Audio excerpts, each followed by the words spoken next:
tarik nafasnya, kemudian buang nafas sambil melingkup ke bagian dalam dada. Masukkan sampai 3 kali. Tarik nafas, buang dengan mulut, masukkan. Sudah bisa dilakukan ini, Bu? Sudah?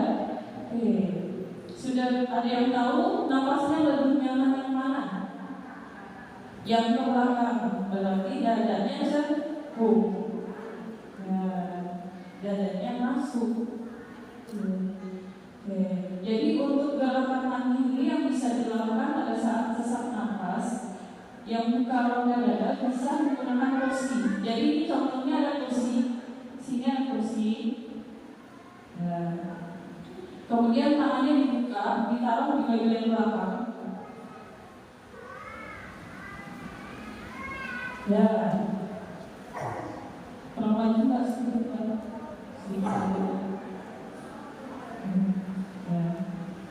Ya, kemudian usulkan ke depan.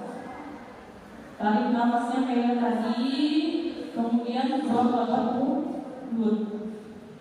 1 kali aja buangnya, nggak usah 3 kali. Ini bagi yang nyaman posisinya tadi seperti ini, Mas. Bagi yang tidak nyaman jangan diikuti karena ada posisi kanan yang kedua. Untuk yang tidak nyaman posisi seperti ini. Tadi kan kita sudah tes nafasnya. Oh saya ada yang begini. Jadi ibu yang ini tidak begini. Bagi yang nyaman depan, artinya rongga dadanya kencang. Itu artinya nafas akan lebih plong ketika dia bersikap seperti ini. Maka gerakan yang akan diinstruksikan saat ini tidak begitu. Untuk yang nyamannya seperti ini. Ini boleh ditiru untuk yang posisi nafas nyamannya belakang kanan. Oke, silakan. Yang posisi nafas nyaman depan lihat aja.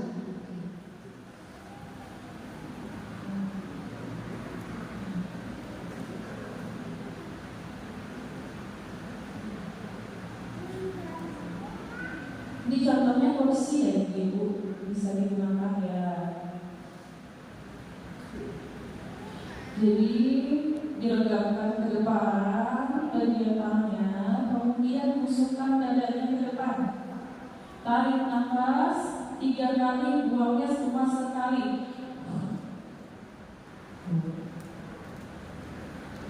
Bisa dilakukan 4 kali dalam 10 detik atau enggak semampunya aja.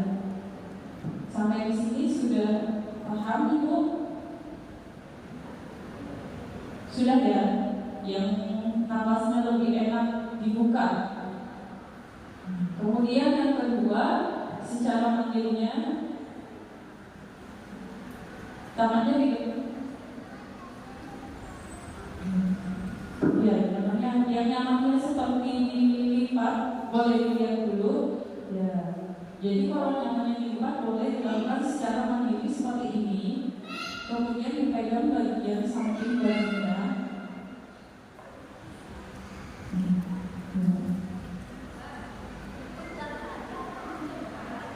Lipat,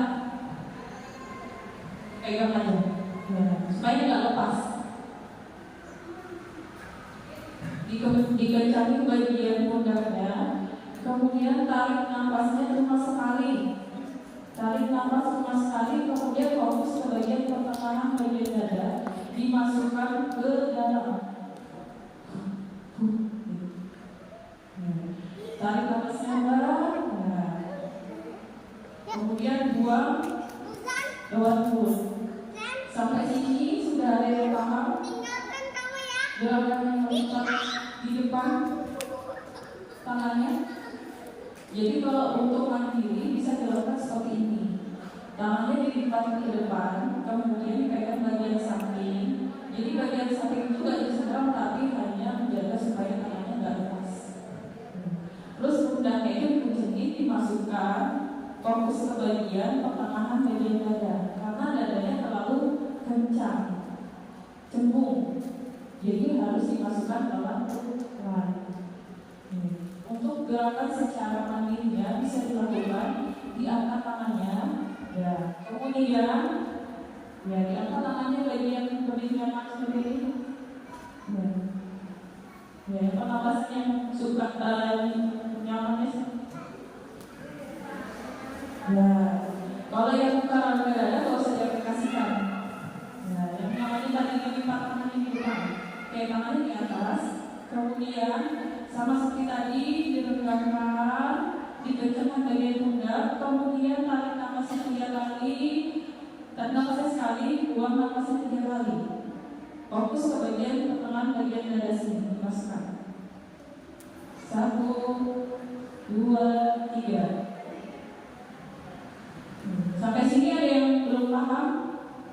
Oke, tarik nafasnya 2 sekali, tarik nafasnya sekali, kemudian buang nafasnya lewat mulut 3 kali. Sudah? Sampai sini udah paham? Tinggalkan mandirinya pada saat sesak nafas. Kemudian yang kedua adalah kasus keluhan terus sedang. Stop dulu. Oke, kasus keluhan stroke boleh lanjut dulu sama orang. Mbak, bagian. Ya, siapa di sini ada pasien atau keluarganya yang stroke? Jadi contohnya dia stroke-nya sebelah kiri. Jadi kita cara mengaktifkan sistem sarafnya di sebelah kanan, karena tujuannya untuk menyebabkan atau menggerakkan sistem saraf di bagian sebelah kanan. Jadi sisi yang sehat itu diaktifkan. Ya. Ini namanya palu. Jadi namanya kalau di PAZ ini entah kaki, tapi versinya baring. Jadi coba di hentakan kaki di bagian ini. Ya. Bagusnya sih 100 kali. Sebenarnya 1000 kali. Ya, cuma kalau misalnya nggak mampu ya 100 kali aja. Ya. Contohnya dia sebelah kanan. Palunya palu kaki. Boleh misalnya apapun yang keras yang bisa mengangkat kendaraan dari belakang ada sampai ke palu. Boleh apapun ini hanya medianya pasti ada apapun yang ada ulang helm boleh helm.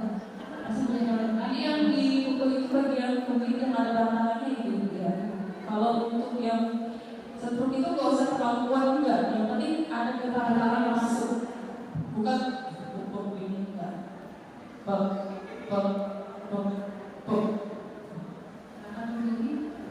Ini yang nggak bisa berdiri ya dia. Kalau dia masih bisa berdiri, boleh pegang tembok atau enggak boleh pakai tongkat ibu. Ini contohnya ya tongkat. Kemudian dia hentakkan di depan aja, nggak usah lalu jalan. Oke, silakan Pak. Kaki yang sehat ini dulu ya.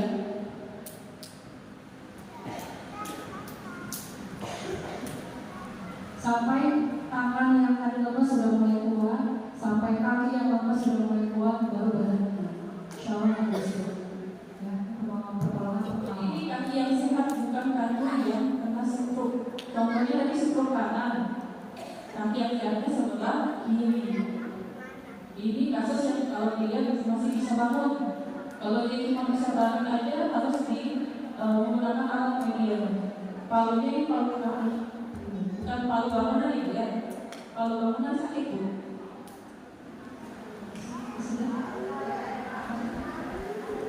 Kemudian yang ketiga adalah kasus pasien yang tersedak.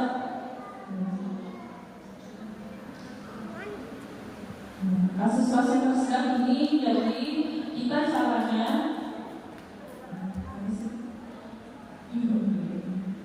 caranya adalah menggenggam tadi seperti yang dibilang Ibu Suhati, menggenggam seperti ini, kemudian tangannya di atas, di atas tangan dikepalkan, tunduk seperti ini, ya. Tangan sebelahnya sebagai pendorong. Di mana sih tempatnya? Tempatnya di pertengahan antara ulu hati dan di atas tali pusat. Di atas pusat, ya, pusat, beda, ya. di atas pusat. Jadi pertengahan sini ya Bu, bukan di ulu hati langsung. Ya, bisa dilihat lagi.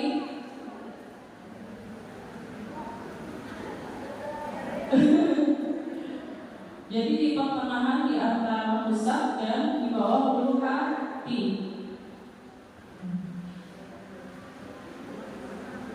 Jadi tangannya di kepala gitu ya Ibu. Sampai sini udah lihat semua atau belum ada yang kebagian di sana? Mulai lakukan hemakannya. Mulai lakukan hemakan. Ya. Silakan diajarkan Mbak. Bukan di belakang, tapi bukan di tengah ya Ibu, dialihkan ke belakang. 1, 2, 3, mulai Mbak. Ya. Targetnya kayak membantu supaya makanannya keluar dari jalur nafas.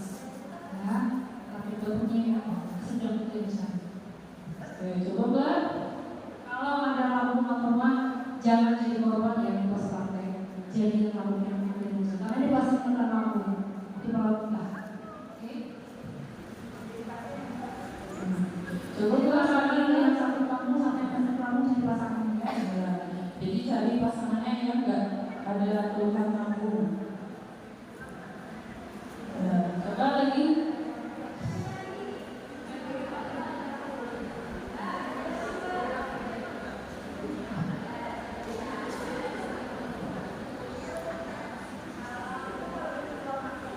Ditahan terus dinaikkan secara perlahan ke atas.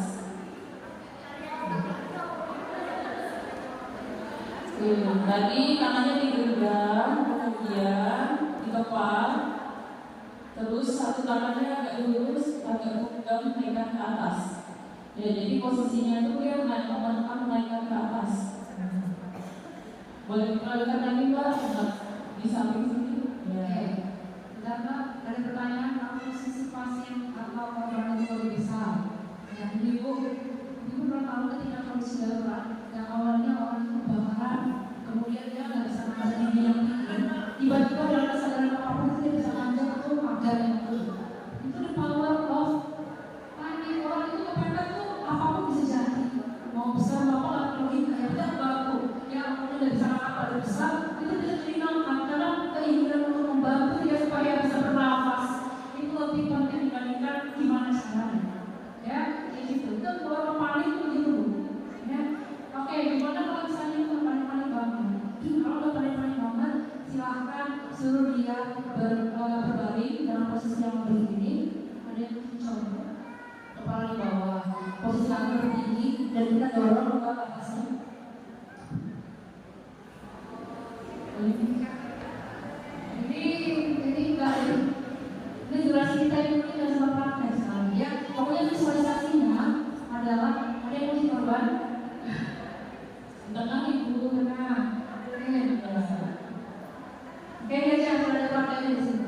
Balik misalkan kalau dia nggak besar, yang besar mana coba? Yang besar dari saya kan dari di contoh. Oke, silakan ibu. Tapi kita kalau udah silakan ada yang ngomongnya dipakai list. Omongannya apa? Dari ibu. Ya. Anggapan ini dari kalau ibu berbalik ngomong. Ya. Berbalik. Posisi pangkat ini harus naik. Ya. Jadi kaki seperti ini. Ini seperti ini pangkatnya dinaikkan. Kita dorong. Ngomong ibu. Dorong. Seperti itu. Itu juga sama. Ya. Ya, kayak gitu posisi seperti itu. Bisa ada gambaran, itu kalau nggak panik-panik banget ya, kalau sudah panik pasti masuk. Biasanya gitu. Oke, mohon maaf ibu, mudah-mudahan jadi masalah contoh buat teman-teman yang belum tahu gambaran. Ya, seperti itu. Oke, selanjutnya lagi, teman-temannya, selanjutnya. Boleh dibantu.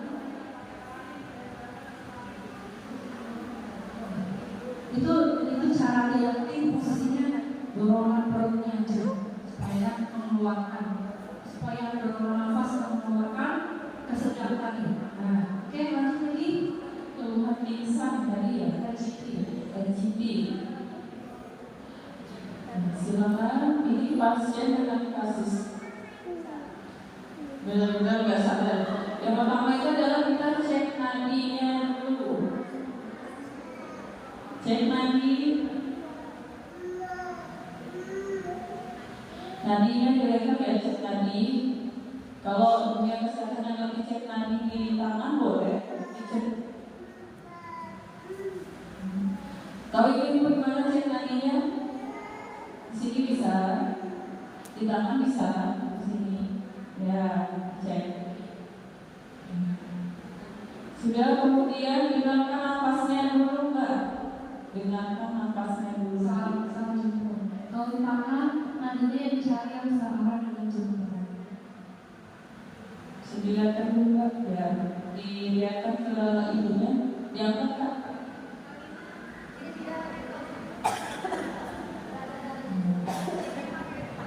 Denyut nadinya dirasakan ya ibu. Ya, denyut nadinya dirasakan apakah tegang atau dia timbul. Oke, kalau kondisinya tegang, sudah dicek nadinya, ditindakan kemudian cek nadinya di leher. Dirasakan dulu napasnya di mana? Mbak, di tenggara.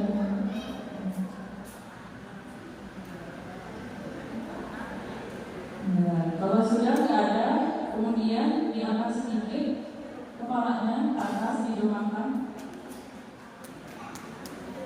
Ya, jadi kasus kalau nggak ada pingsan ya, masih pingsan. Sudah dirasakan buat napasnya? Ada apa enggak? Ada.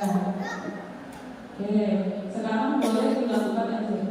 Tangannya boleh dilihatkan Pak seperti apa saat melakukan NCP. Ya, nanti dimasukkan. Ya, tangan yang lebih kuat yang mana yang dorong? Ada yang tidak, ada yang ya, yang kanan. Yang di bawahnya yang kiri ya Pak ya. Berarti kalau tangan yang dominan yang kuat kanan, yang di bawahnya kiri. Nah, tangan yang lemah. Kalau misalnya tangan yang dominan yang kiri, di bawahnya berarti yang kanan. Oke, cara mengangkatnya bukan di bagian sini ya Mbak. Nah, jadi yang ditekan itu bagian di telapak sini. Karena kalau kita mengangkat bagian di ujungnya sini, nanti sakit. Kalau untuk kasus pingsan ini bisa ditekan ke dalamnya 5 cm. Caranya kompresi dadanya ini sekitar 30 kali ya Pak. Coba kita lakukan Pak, 1, 2, 3, 1. Ini nggak perlu ditekan ya, karena ini kasusnya pastinya sadar. Coba. Ya, sampai sini udah paham Mbak. Jadi yang ditekan itu bukan dari ujung telapaknya ya Mbak, bagian pertengahan ya. Oke, lagi putar lagi posisinya bakal kelihatan. Yang di situ ya, lihat harusnya. Coba yang kita simak lagi Mbak.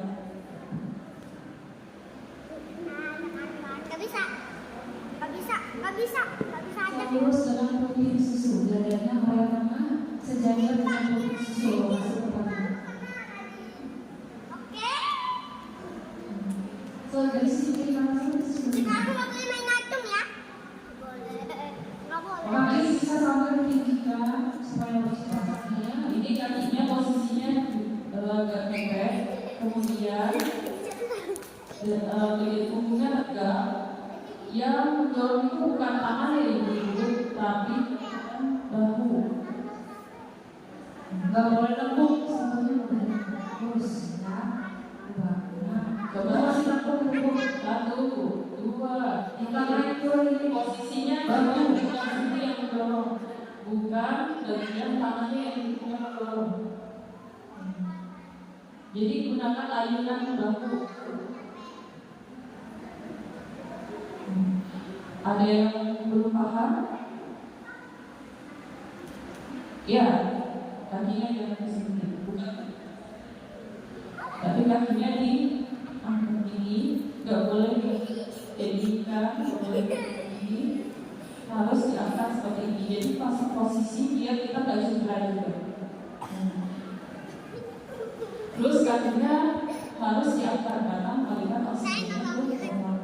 Ini kasus pasiennya kalau misalnya ada menolong 2 orang, kalau 1 orang boleh kita aja. Tapi nanti kalau misalnya ada yang bisa ditinggikan menggunakan bantalan boleh pakai bantalan. Sampai sini udah paham? RJP dilakukan kompresi dadanya 30 kali. Setelah itu nanti dirasakan dulu napasnya. Napasnya sudah. Napasnya sudah ada. Kemudian cek nadinya.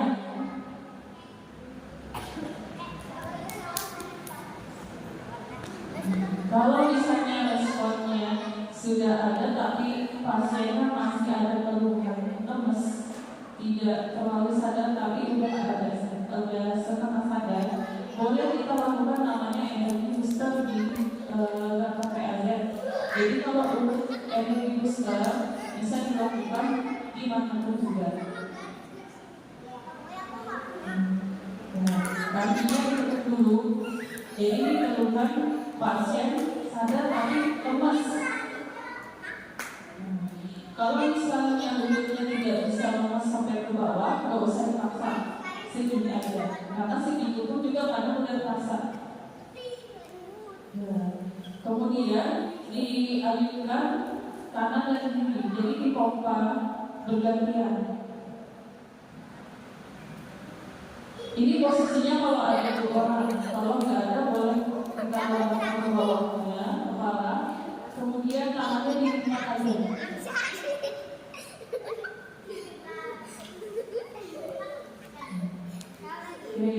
Kakinya dibuka, ditekuk ke samping, harus ada jarak sedikit, jangan terlalu mepet juga. Kemudian dikayu, nah, kita yang melakukan memompa. Kalau nggak bisa sampai bawah ya, segini aja nggak apa-apa, itu udah terasa sakit, udah terasa masuk oksigennya. Kalau dia bisa sampai bawah, lentur, boleh.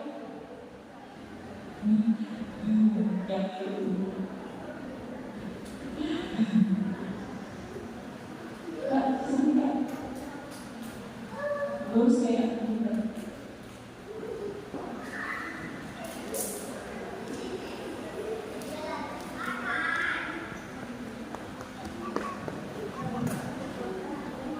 kalau kakinya lemes bisa sampai bawah.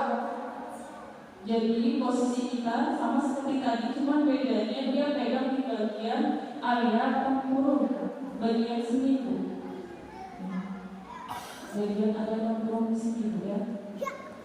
Sama kayak tadi posisinya, naik turun secara bergantian. Kenapa harus dipegang mesinnya supaya dia nggak jatuh ke bawah? Karena kan saking lemesnya. Beda sama yang tadi kencang banget, jadi mesti di gak usah dipegang pun juga gak apa-apa. Kalau yang ini harus dipegang karena lemes sampai ke bawah. Sampai sini udah kayak semua itu. Itu pasien kasus sudah sadar tapi lemesnya.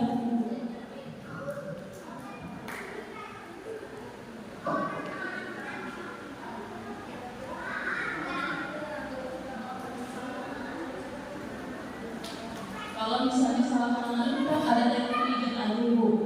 Jadi untuk orang-orang yang nggak tapi ngerti bisa menggunakan teknik pijat. Nanti diajarin teknik pijatnya ya. Karena kan ada juga yang takut masih menggunakan yang sendiri. Takut mungkin menekan musuhnya, ya, nggak apa-apa. Kalau pun takut boleh pakai energi booster tadi Bu. Yang ini insya Allah aman. Dibandingkan Ibu harus menggunakan energi. Ya karena nggak semua orang kan walaupun udah tahu energinya tapi ada yang salah juga. Ada yang fokus ke sini. Kalau misalnya bagus, dia fokusnya bagus itu maka bagus masuk ke sini. Kalau nggak bisa, dia menggunakan energi booster sama menggunakan teknik pijatnya. Selanjutnya, perhatikan di bagian telapak tangan kita ada yang menempelkan paru-paru di situ, yaitu ada di bagian perut pijat kita. Bisa dipijat area seperti ini. Pijatnya seperti apa? Letakkan pada ini kan? Ya, letakkan tangannya. Boleh diikuti Bu masing-masing. Ya, diangkat ini Pak. Ya, kemudian untuk bagian jempol.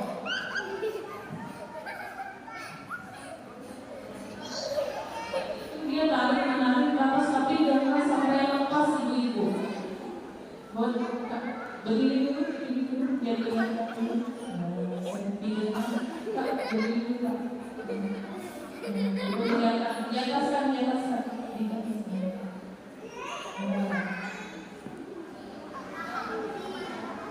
Jangan sampai lepas. Jadi tarik menarik ke atas, tapi jangan sampai lepas pijatannya.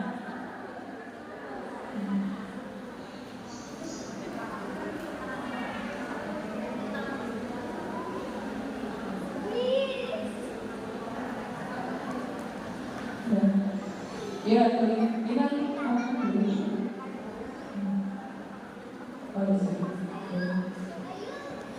bisa dipahami Bu? Atau masih kurang paham? Ini tekniknya simpel, mudah. Kalau sudah paham, insya Allah ya diaplikasikan. Tangan kanan terus, tangan kanan. Bisa, masuk tangan kanan bisa. Tapi kalau lebih lurus lagi di kiri sih, karena bukan mencakup tangan kiri.